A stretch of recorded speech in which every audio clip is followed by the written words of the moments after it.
Welcome back to Entertainment Tonight's Whatever Happened to Your Favorite TV Stars. The years following the cancellation of Starsky and Hutch were not easy for the show's handsome blonde star. They included an arrest, failed marriages, and a lot of soul searching for David Soul. Well, alcohol was a friend during that period. When Starsky and Hutch was canceled in 1979, Soul entered a very dark period in his life. Work dried up, and he turned to the bottle. The low point came in 1982 when the actor was charged with spousal abuse after hitting his third wife, Patricia, reportedly leaving her with a bloody lip. In the case of the reported violence,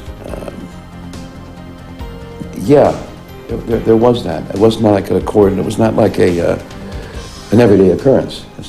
I'm not that kind of person. Soul was arrested and placed into custody for a short time before being released. Following the trial, he sought counseling from a psychologist for anger management and entered an alcohol rehab program for 6 weeks. There was definitely a problem with the alcohol. Definitely.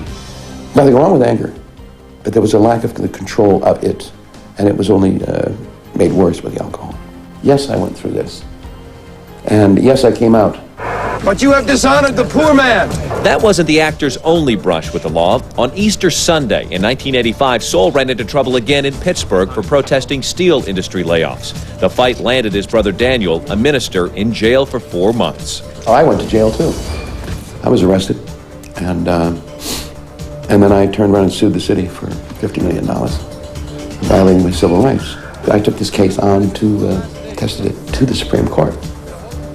And ran out of money. I spent too much money. Lawyers are very, very expensive. David may have lost that battle, but he's always shown the same passion in all aspects of life, including his career. He started out in theater during the mid-'60s and also made a splash as a folk singer, appearing a number of times on The Merv Griffin Show. Soon, he turned his focus toward acting. He appeared on a host of TV programs, and in 1973 landed a role opposite Clint Eastwood in Magnum Force, which ultimately led to his big break. Aaron Spelling had seen the film and called my agent and asked if I would be interested in doing this new series called Starsky and Hutch. I said, let me see your script. And they sent the script, and I read it, and I said, I want to do Starsky.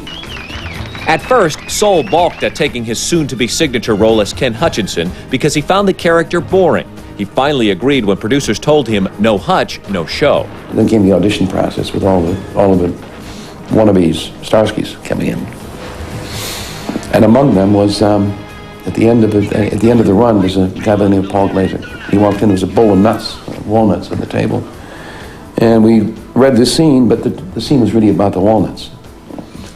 And when the scene was over, the guy said, that's it. That's our pair. That's our pair. Oh, come on, Starsky. Just don't believe it's Sunday. Why? You don't mean you'd rather be relaxing poolside with a blonde lovely than chasing down vicious criminals and murderers? When it first premiered in 1975, Starsky and Hutch was creamed by the critics as being too violent. But it raced to the top of the ratings, catching even the stars by surprise. But when you get out after the first year and you realize that the impact was something quite different, then we realized it was a success. During this time, David also recorded a string of major hits, including Silver Lady and Don't Give Up on Us. All his free time was spent touring, which strained his relationship with then-wife, actress Karen Carlson.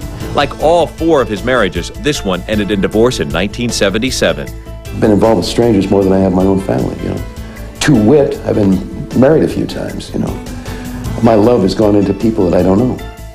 Looking for a fresh start, David moved to England in 1995 and has become actively involved in theater there. Over the years, he's worked hard at his relationships with his 6 children, and last summer worked on a stage production of Fool for Love with son Christopher.